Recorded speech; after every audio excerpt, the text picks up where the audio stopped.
Yeah, so I pay attention to graffiti a lot. People's tags that they leave painted on, and it can be on anything. It can be on the smallest little thing in the middle of the street. Someone will get down there with a little white marker and write their name on it or draw a little picture. And to the biggest tags, which cover the entire building, and just thinking about people's intentions behind leaving their mark on the city. I think everybody, we want to feel like we belong in a place. And this is a way that's kind of like, for some, if it's a really small tag, then it's just kind of a little secret that they're writing to themselves in the city. And then if it's a very big tag, it's much more loud, and people, it's like people in general, they have a much larger presence. And then other things that I'm interested in is lost pet.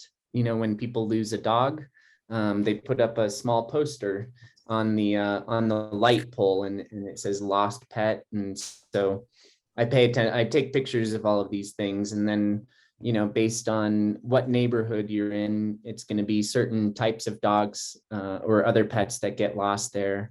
The reward in some neighborhoods is a lot of money, and then in other neighborhoods that it's no money at all. So little things like that. And then I always take a picture of a lot of streets just looking straight down the street.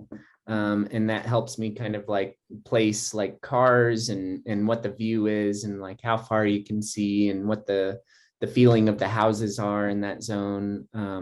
If they have the power lines above ground, or if they've paid to have the power lines below ground.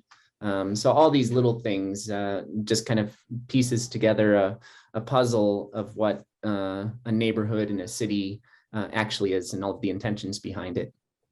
So I'm actually doing that project in my new town where my wife and I live, in Santa Fe, New Mexico. So I've been doing some of that running here, just exploring this new city, the new to me city. And then of course I hit the trails nearby. We have some really bad forest fires right now.